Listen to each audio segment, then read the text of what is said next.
Ito na guys, very crunchy na.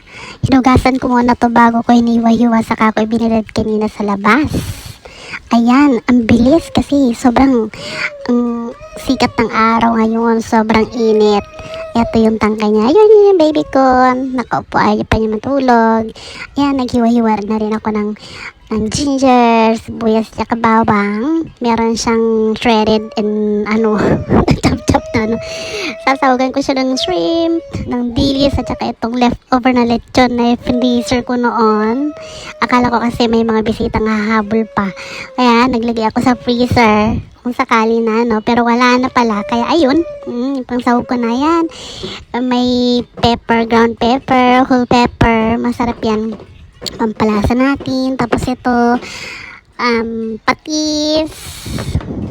Tsaka, ayan, ready na ang ating lulutuin.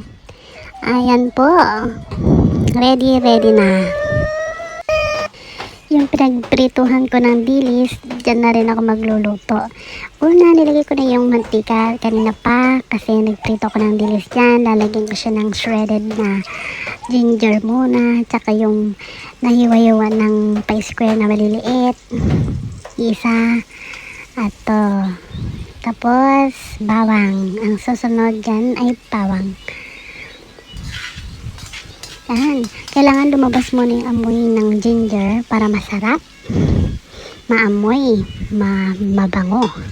Tapos ayan, nilagay ko na rin ang ating bawang.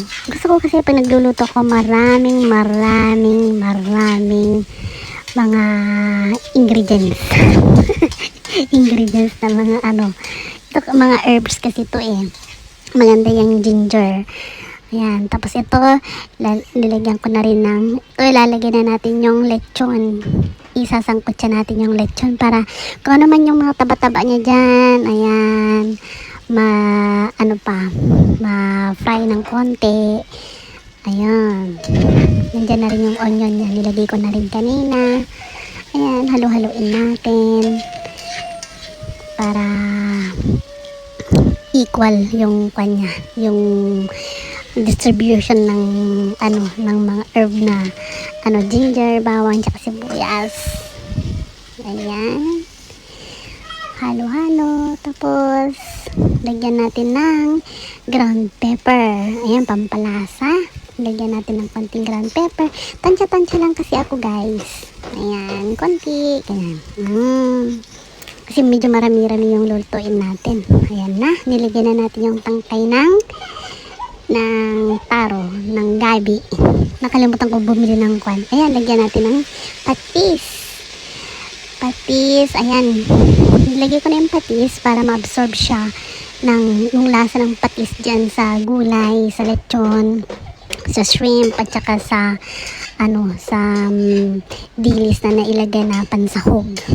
Ayan, saka natin haluin ng konti para ma-distribute yung lasa ng patis. Ayan, pero wag natin haluin ng very strong kasi hindi daw maganda sa gabi ang mahalo ng very strong. Dapat light lang. Ayan, lagyan na natin yung gata. Isang gata lang yung gamit ko guys.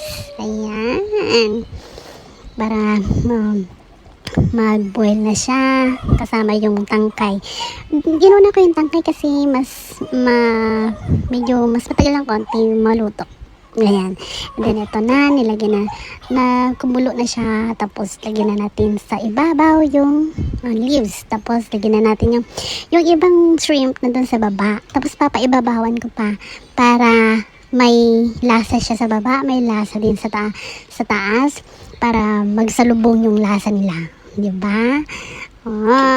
Tapos ito pa, lagyan natin ng dilis. Yung kumari ko na galing ng Pilipinas, napakabait ng kumari ko niyon. Since dumating ako dito sa Canada, kumari ko na siya. Napakabait niya at napaka-generous niya. Ito pasalubong niya sa akin, nahuli niya ang aking kilite. na gustong-gusto ko ng mga dried fish. Yan. Kasi nagki-craving ako. Tapos pumunta siya ng Japan. Nagpunta siya ng Hong Kong. Nag-tour around the world siya, guys. Tapos umuwi pa siya ng Pilipinas. Ngayon, nung pagbalik niya, may pasalubong ako galing ng Japan. May pasalubong ako galing ng Hong Kong. May pasalubong din ako galing ng Pilipinas. Ito ngayon, dried fish. Nagki-crave ako nito. I'm so thankful. Craving satisfied talaga ako. Ayan, guys. So, ito na. Ayan, tapos huwag muna nating haluin. Hayaan muna nating kubulo dyan. Takpan natin ng konti.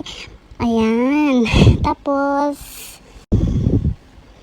eto na. Hinalo na natin, guys. Kasi medyo kumulo din siya mga 5 to 10 minutes siguro. Ayan. Tapos, eto na. Eto na yung final product. Ito na yung pakuluin lang natin pa ng konti para medyo bumaba pa yun. Ayan ba, guys? Ayan ang ating lingkod.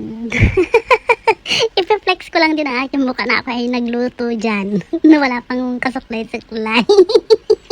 Kasi nagpatulog ako ng bata kay Andre kanina. Okay, bye-bye guys. Sa susunod ulit. Bye!